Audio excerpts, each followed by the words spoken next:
বন্ধুরা, প্রিয় বন্ধুরা, আপনাদের মাঝে পটলের একটা চপের রেসিপি নিয়ে আসলাম। খেতে কিন্তু ভীষণ লাগে। এটা আপনারা পোলাওর সাথে খেতে পারেন, বিকেলের নাস্তা এবং সকালের নাস্তা হিসাবেও খেতে পারেন। খেতে কিন্তু দুর্দান্ত হয়। তবে কিভাবে তৈরি করি, সঙ্গে থাকুন, দেখতে থাকুন।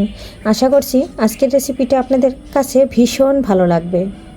নমস্কার বন্ধুরা, সবাই কেমন আছেন? আমি পাপড়ি চলে আসলাম আপনাদের মাঝে। আজকে বানাবো একটা পটলের ইউনিক এবং মজাদার একটা ফ্রাই। পটলটা খুব সুন্দর করে কেটে নিয়েছি, আর একদম টাটকা ফ্রেশ, তাই কিন্তু ভেঙে যাচ্ছে। পটলটা খুব সুন্দর করে এই যে কেটে নিয়েছি। আমি কিন্তু ছোলা হেলাই নেই এবং বোটাও এক পাশ ফেলাই নেই, এক পাশ ফেলাইছি। তারপরে কিন্তু খুব সুন্দর করে এই যে কেটে নিয়েছি। আর এভাবে কিন্তু কেটে নিতে হবে একটু সাবধানে, কারণ পটলটা কিন্তু একদম টাটকা ফ্রেশ মুসমুসে, তার জন্য কিন্তু একটু কষ্ট হয়েছে কাটতে। আর আমি কিন্তু বটি দিয়ে কেটে নিয়েছি, আপনাদের সাথে শেয়ার করিনি। আর আমি চলে আসলাম কিচেন অ্যান্ড ব্লগ থেকে আপনাদের মাঝে। আর এই যে দেখুন পটলগুলো, এখানে আমি 5টা পটল নিয়েছি, আপনারা চাইলে বেশি নিতে পারেন। পটলটা মুসমুসে ফ্রাই করার জন্য এখানে নিয়েছি জিরার গুঁড়া, এখানে নিয়েছি একটা ম্যাজিক মশলা, এখানে নিয়েছি লবণ, নিয়েছি কালো জিরা, নিয়েছি মরিচের গুঁড়া, নিয়েছি হলুদের গুঁড়া, নিয়েছি ধনিয়া, আর নিয়েছি 2 চামচ কর্নফ্লাওয়ার, আর আমার হাতে বানানো বেসন। এখন আমি সব উপকরণ একসাথে মিশিয়ে নেব।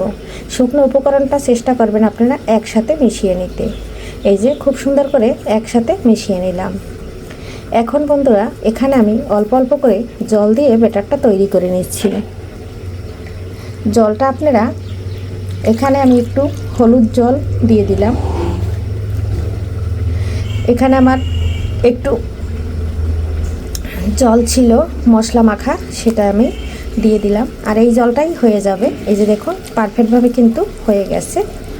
কর্নফ্লাওয়ারের পরিবর্তনে আপনারা চাইলে চালের গুঁড়োটাও দিতে পারেন। আর আমি কিন্তু বন্ধুরা, আমি কখনো কিন্তু তরকারি কাটা বা কোনো কিছু কাটা তেমন একটা দেখাই না। তাহলে যেহেতু হাত দিয়ে আমি ক্যামেরাটা ধরি, মোবাইলটা একা হাতে করি, এর জন্য।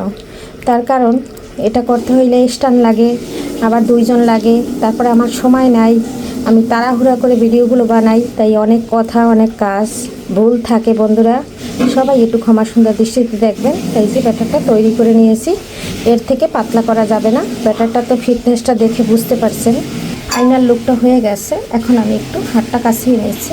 আর এদিকে পটলে আমি একটু লবণ একটু হলুদ মেখে নেব।